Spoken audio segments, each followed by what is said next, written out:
Lijep pozdrav dragi moji i dobrodošli u Arijevu kuhinju. Nadam se da ste mi svi dobro i zdravo zajedno sa onima koje najviše volite. Jedna gospođica je skoro izrazila želju da napravim kolač sa ananasom. Za nju i sve vas koji volite voćne kolače, ovo je jedna divna torta. Onako je dosta osvježavajuća, vrlo je kremasta, dosta ukusna, mirisna, ja je puno volim, nadam se da će se i vama svidjeti. Kalupu prečnika 20 cm obložite dno i ivice. Ja sam na dno stavila papir za pečenje, a na ivice celofan. 200 g keksa sameljite, možete koristiti bilo koji, ja sam koristila digestiv. Dodat ćemo mu 100 g otopljenog putera i ovo ćemo sve izmiješati. Ako želite ovdje malo da uštedite, možete staviti 50 g putera i ostatak dosuti soka od naranče. Smjesu ćemo istresti u kalup, malo je špatulom rasporedite da vam dođe na sve dijelove otprilike isto i onda utapkajte ili špatulom ili da uzmete neku ravnu čašu pa da pritišćete da napravite što ravniju površinu. Ovo ćemo ostaviti u frižider dok spremamo ostalo. Treba nam jedna konzerva ananasa, može da bude ili ovaj isjeckani ili u kolutovima, treba da bude 350 g voća. Ocijedit ćemo ga i ananas ćemo sitno nasjeckati. Vi ananas možete isjeckati i u blenderu, ali vodite računa da ga ne sameljete, da ga ne pretvorite u pastu.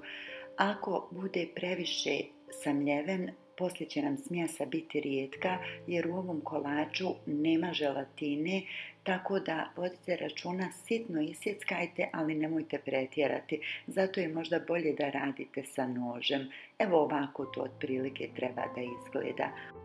Opet sve stavite u cjediljku i malo iscijedite ako ima još viška tečnosti. Neka ananas ostane sočan, ali neka ne bude baš previše unutra.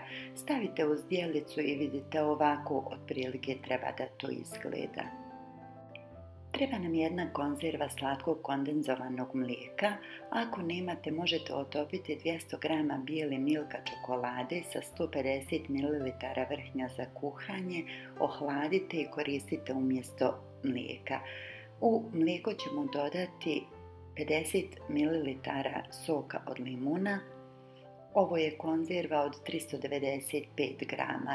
Sve ćemo ovo izmiješati. Limun će dati tu svježinu kolaču, a ujedno će da zgusne ovo mlijeko i poslije će nam krema biti dosta čvrsta kad se stisne. Ovo ostavite sa strane. Treba nam 300 ml vrhnja za šlag, nezaslađenog. Malo ga izmutite da bude teksture kao kisela pavlaka otprilike. Nemojte pretjerati da se ne bi stvorile grudvice. Dodajte mlijeko, dodajte ananas i sve ovo izmiješajte. Može da vam se čini da je smjesa rijetka, vidjet ćete ovako, ali ne brinite, ona će poslije fino da se stisne u frižideru, moći ćete lijepo da sječete kolač, jedino što ćete morati malo duže da čekate, otprilike 3 sata će mu trebati da stoji u frižideru dok se stisne.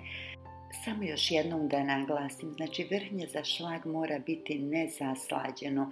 Mlijeko nam je slatko, ananas je sladak, vrhnje mora biti nezaslađeno, inače će da bude preslatko. Sve ovo fino rasporedite, znači kremu poravnajte i ide u frižider na otprilike neka 3 sata. Malo možete prodrmati ovaj kalup da se onako što finije rasporedi. Kada se ohladio, vidjet ćete kad pipnite odozgo, već je čvrsta površina, ništa vam ne ostaje na prstu, možete da ga odvojite iz kalupa. Evo vidite, sasvim lagano se odvaja, pogotovo i od ivica kada je celofan tu. Sve je onako dosta kremasto, nježno i fino, a ipak ima čvrstinu da ga fino siječete. Kolač je jako fin, jako ukusan i nadam se da će se i vama svidjeti. Dragi moji, to bi bilo to. Ja se nadam da vam se kolač svidio. Ako jeste, podijelite ga sa svojim prijateljima, pretplatite se na moj YouTube kanal. Nakon što se pretplatite, ako želite primati obavijesti o svim novim receptima Arijeve kuhinje, stisnite malo zvonce u donjem desnom uglu. Hvala vam puno na podršci koju mi pružate, mnogo mi znači. I do sljedećeg kuhanja ostanite mi zdravi i nasmijani. Puno pozdrava od vaše Arijeve kuhinje.